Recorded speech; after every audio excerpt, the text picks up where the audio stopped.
তুমি তো জানোই না এটা যে ভূত আছে গলা চিপে ধরে শেষে আমারও গলা চিপে ধরে মেরে এলে দিক তুমি তো তাই চাও।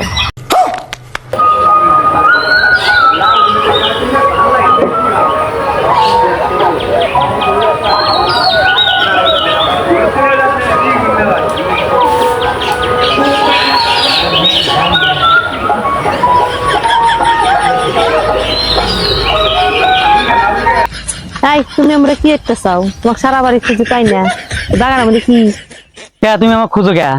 আর আমি এনে কি করতেছি মানে তুমি দেখতেছো না কত সুন্দর মনোমুগ্ধকর পরিবেশ, এই গ্রামের পরিবেশ এনে কত সুন্দর মনে আবহাওয়া লাগতেছে, এই জন্য মনে হয় মনটা ফ্রেশ হচ্ছে এই জায়গায় এসে। আমি এনে এসে মনে হয় দাঁড়ায় আছি, পরিবেশ গুলো ঘুরে ঘুরে দেখতেছি। আর কি দরকার কি আমি খুঁজতেছো আমার? এনে থেকে কি করবে ন বাড়িতে ন শ্বশুর বাড়ি এসে মানুষ চড়া মধ্যে এসে বসে থাকে। সঠিক বলেছেন। ভূতের সাথে বন্ধুত্ব করবেন নিশ্চয়।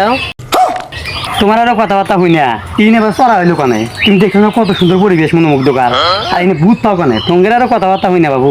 ভূত পেরে দ্বারা এই বাংলাদেশে আসা আর এই দেশে আসা এমন যদি ভূত মেরে আসা আর বাইর যায় কি করবো। এখানে কত সুন্দর পরিবেশে পাখির কলরল সেই ভালো লাগতেছে ন। তুমি হাতে এসেও তুমি হাতে নৌদে আমরা দুজন মিলা ঘুরে এখানে যত বাগান আছে ব্যাগখান দেখবো আজকে বাইর যায় আমার। তুমি যাও ঘুরো গা যে ভূত আছে তুমি জানো। তুমি তো জানোই না এটা যে ভূত আছে গলা চিপে ধরে শেষে আমারও গলা চিপে ধরে মেরে এলে দিক তুমি তো তাই চাও।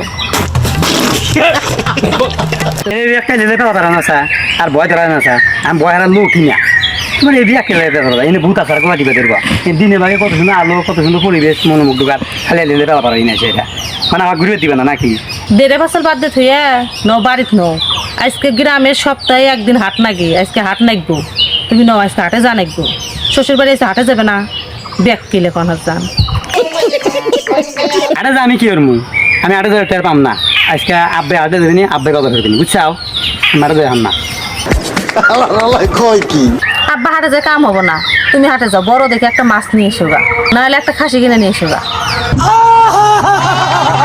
তোমার আরো কথাবার্তা হইনে না কে কি বিট মারা কে কি বিট মারা যে একটা 10 কেজি মাছ নিয়ে মারা একটা না এলে খাসি কিনে নিয়ে আসবো তে এত বিট মারা আমি অত বড় মাছ কিনলাম না তোর খাসি কিনলাম না।